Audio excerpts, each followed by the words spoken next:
Hello friends, welcome back to our channel and welcome to a new blog. তোমরা বুঝতেই পারছো আজকের ব্লগটা স্পেশালি আমার বার্থডে সেলিব্রেশনের ব্লগ।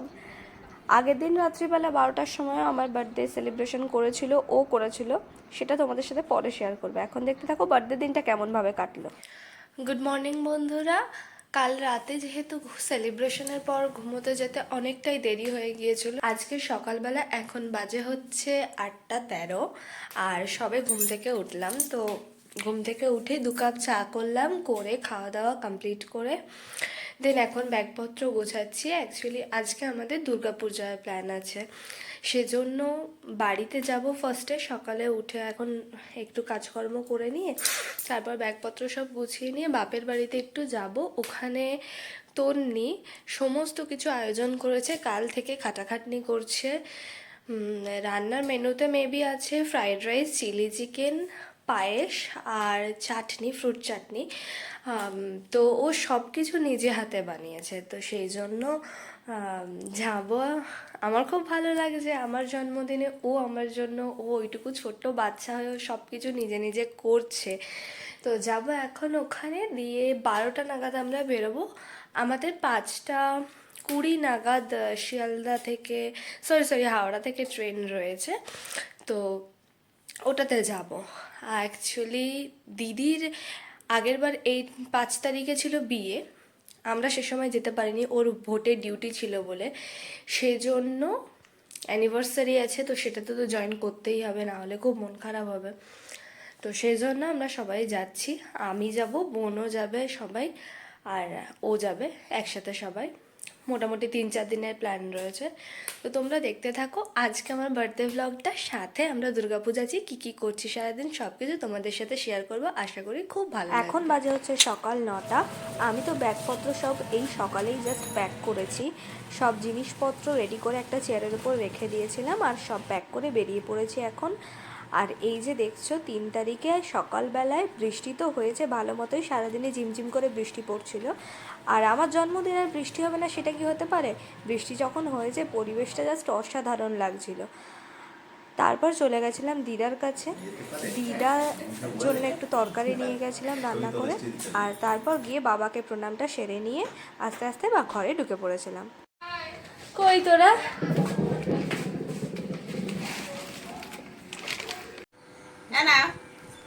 হ্যাপি বার্থডে বলো, হ্যাপি বার্থডে। পাঁচটা হেভি হয়েছে শঙ্কর।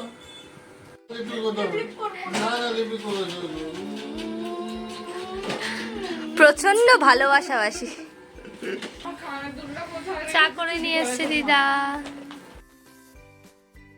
আমরা বসে বসে চা খাচ্ছি আর ছোটু তন্নি ওদের ব্যাগ প্যাক করছে, কারণ ছোটু আজকেই সবে ফিরেছে বালিগঞ্জ থেকে, আর ও তো আজকে আমাদের সাথে যাবে আবার। birthday to you, happy birthday to you, happy birthday to you, happy birthday. ছোট না তাই তোকে আগে দিলাম।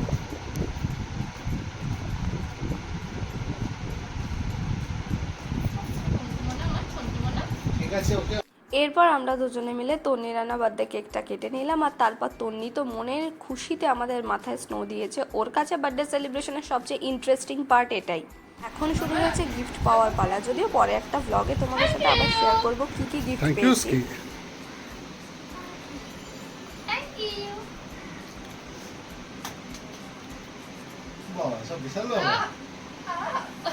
হ্যাঁ? Thank you.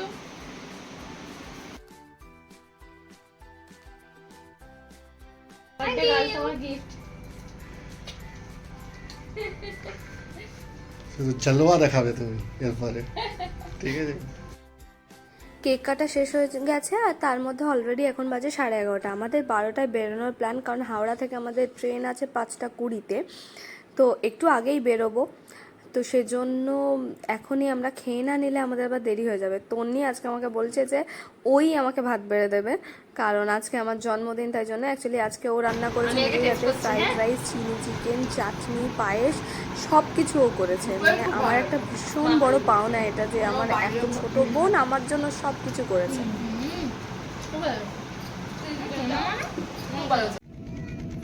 একটু দেরি হয়েছে, 12:10-15 হয়ে গেছে বেরোতে বেরোতে, কিন্তু মোটামুটি টাইমেই আছে। কিন্তু বেরোনোর সাথে সাথেই টিপ টিপ করে বৃষ্টি পড়া শুরু হয়েছে। অ্যাকচুয়ালি আমার জন্মদিন আর বৃষ্টি হবে না এটা তো হতে পারে না, বৃষ্টি হবেই, কিন্তু জোরদার বৃষ্টি আসলে আবার সমস্যা। সেই জন্য এখন এই ছোট্ট ছোট বৃষ্টির ফোঁটা নিয়েই যদি আমরা অন্তত এই খেয়াটা পার করে নিতে পারি, তারপর তো গদখালি থেকে বাসে যাব বা গাড়িতে যাব, তো সেখানে অসুবিধা হবে না।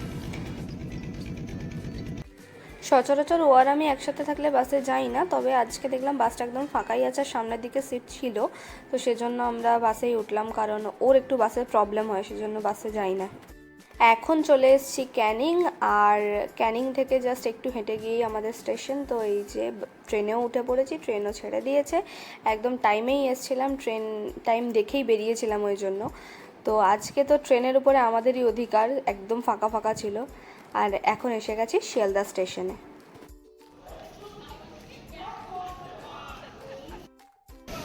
পৌঁছে গেছি শিয়ালদা স্টেশনে, এখন বাজে প্রায় 3:11। আমাদের হাওড়া থেকে ট্রেন রয়েছে 5:20।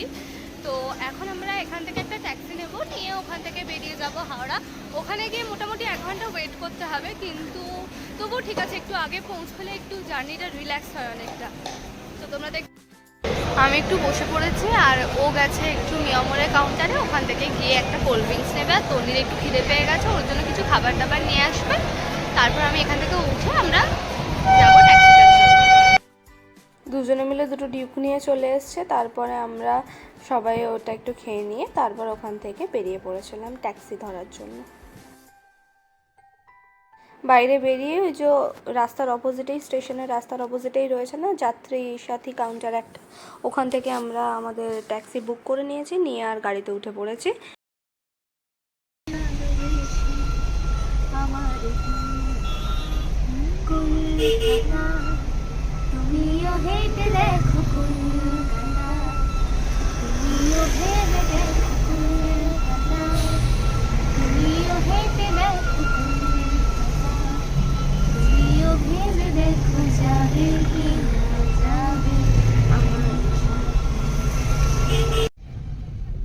আর এই যে ব্রিজ ক্রস করছি, আর এই ব্রিজ থেকে যাওয়ার সময় নিচে গঙ্গা নদী, পুরো তার চারপাশে কলকাতা শহরটাকে দেখতে আমার তো ভীষণ ভালো লাগে।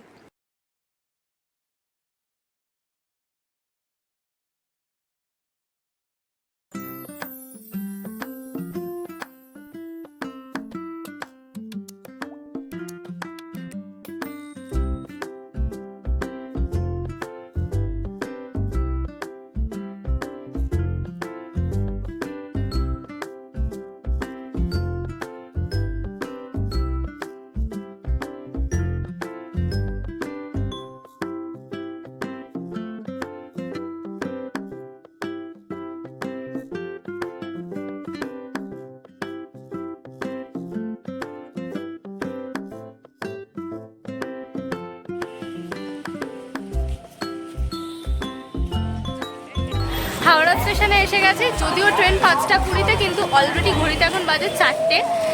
অনেকটা টাইম বসে থাকতে হবে, তবুও ঠিক আছে, কারণ আগে একবার দুর্গাপূজার সময় আমরা এইভাবে ট্রেন মিস করেছিলাম, সেই ঘটনা একদম ভুলিনি এখন।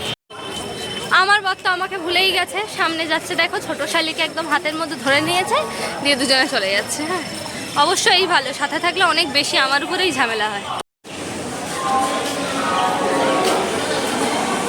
স্টেশনে পৌঁছে গেছি, তো এবার একটুখানি বসে বসে থাকবো কোথাও একটা গিয়ে, কারণ গরম প্রচণ্ড, মেঘলা ওয়েদার, বাট গরমটা প্রচণ্ড রয়েছে, সেজন্য কষ্টটা একটু হচ্ছে।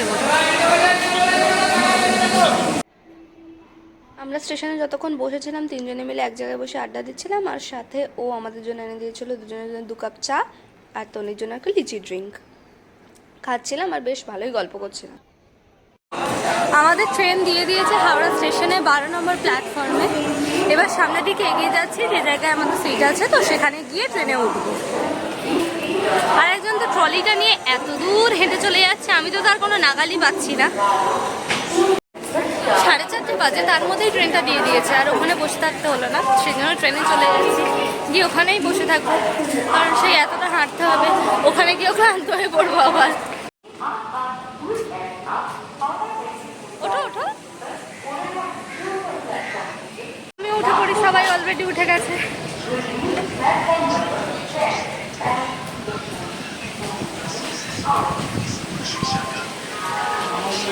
আমাদের সিট নাম্বার ছিল 19, 20 আর 21, আর ওপাশে একটা রয়েছে, ওপাশেটাই ছোট্ট বসেছে, আর আমি, তন্নি আর আমার বর পরপর বসেছি। এই যে জানলার পাশে আমাদের কুইন বসে পড়েছে।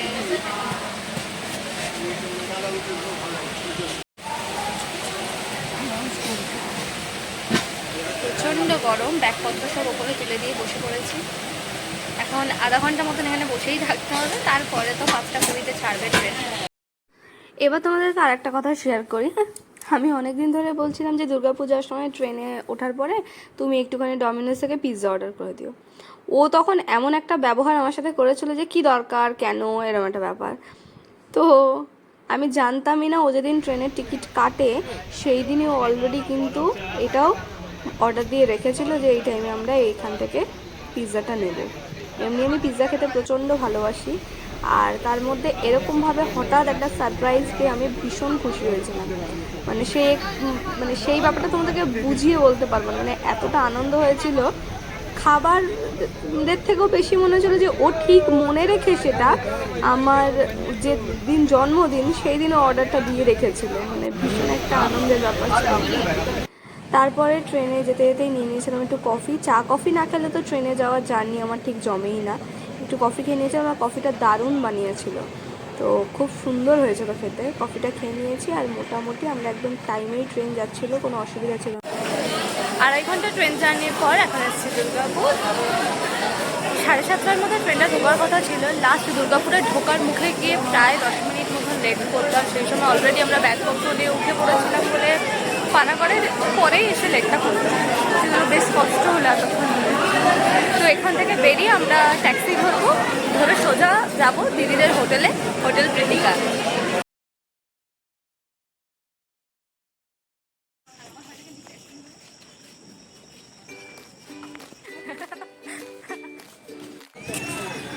স্টেশন থেকে বেরিয়ে বাইরে চলে এসেছি। বাইরের ওয়েদারটা অনেকটাই ঠান্ডা, বৃষ্টি হয়েছে তো চতুর্দিকে জল টল জমে রয়েছে, ওয়েদারটা অনেকটা ঠান্ডা রয়েছে। এই সামনেই যে দেখতে পাচ্ছ ট্যাক্সিগুলো দাঁড়িয়ে রয়েছে, ওখান থেকেই ট্যাক্সি নেব, নিয়ে একেবারে হোটেলের সামনে গিয়ে দাঁড়াবো। যদিও এসছি খুব কমফর্টেবলি, কিন্তু গরম আর এতক্ষণের একটা জার্নি তো এবার একটু কষ্ট হচ্ছে। তবে গিয়ে ওখানেও সবার সাথে দেখা হবে, একটু আড্ডা হবে, তখন আবার মনটা রিফ্রেশ হয়ে যাবে। স্টেশন থেকে ট্যাক্সি বুক করে উঠে পড়েছি, আর ট্যাক্সিতে ভাড়া নিয়েছিল 250 টাকা। আর আমরা যাব যে ডিস্টেন্স, মোটামুটি 15-20 মিনিট মতন লাগবে। তো ফাইনালি হোটেলে পৌঁছে গেছি। জাস্ট রুমে গিয়ে একদম ফ্রেশ হয়ে নিচে চলে এসেছি, কারণ দিদিরা ততক্ষণে চলে এসছে। আর দিদিদের আর একটা বার্থডে পার্টি অ্যাটেন্ড করার ব্যাপার ছিল, তো সেই জন্য ওরা একটু তাড়াতেই ছিল। আমাদের দুজনকে দুটো গিফট দিয়েছে, সেটা কি আছে আমরা পরে তোমার সাথে শেয়ার করছি। আর প্রথমেই আমরা 1 কাপ চা, চিকেন 65 নিয়ে বসে পড়েছিলাম। অ্যাকচুয়ালি বাঙালিয়ানার চিকেন 65 আইটেমটা তো ভীষণ ভালো। এই যে জিজু আমার পাশে বসেছিল।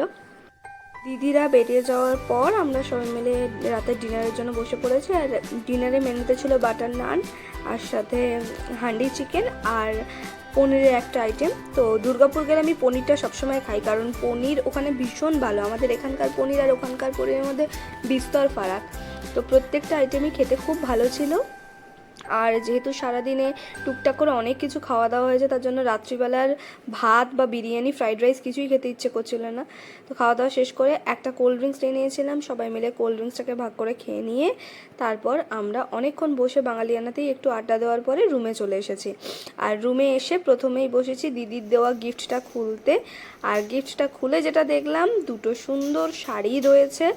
আমারটা ইয়েলো কালার, আর তার মধ্যে রেড, গ্রিন, ব্লু দিয়ে কাজ করা, আর ছোটোটা লাইট গ্রিন কালার। দুটো শাড়ি ভীষণ সুন্দর, আমার তো ভীষণ পছন্দ হয়েছে। তো এভাবেই আজকে জন্মদিনের দিনটা কেটেছিল দুজনে। রাত্রিবেলা আমরা যখন রুমে পৌঁছেছি তখন বাজে 11:30। আধা ঘন্টা ওর সাথে একটু বসে বসে আমি গল্প করছিলাম, কারণ জন্মদিনের দিনটা যত শয়তানি করি না কেন আমাকে কিছু বলে না, আর দিনটা শেষ হয়ে যাচ্ছে সেটার তো একটা দুঃখ থাকবেই না। তো এইভাবেই দিনটা কেটেছিল। সবার কাছ থেকে অনেক ভালোবাসা পেয়েছি, অনেক আনন্দ হয়েছে দিনটায়। তো তোমরা জানিও ব্লগটা কেমন লাগলো, আর অবশ্যই আমাকে আশীর্বাদ করো জীবনে যাতে আরও অনেক বড় হতে পারি, আমার স্বপ্নগুলো যেন পূর্ণ হয়, এবং আমরা সবাই মিলে যেন খুব ভালো থাকি। Thank you for watching guys. রাত 12টা অলরেডি বেজে গেছে, তখনও পর্যন্ত চেঞ্জ করিনি। আর কানে এই যে নতুন একটা ইয়াররিং পরেছি, আজকে ট্রেন থেকে কিনে দিয়েছে ও, খুব সুন্দর লেগেছে আমার। তো সারাটা দিন অনেকটা কষ্টও হয়েছে, কিন্তু খুব আনন্দে কেটেছে। দেখা হবে নেক্সট ব্লগে। থ্যাংক ইউ, সবাই খুব ভালো থেকো।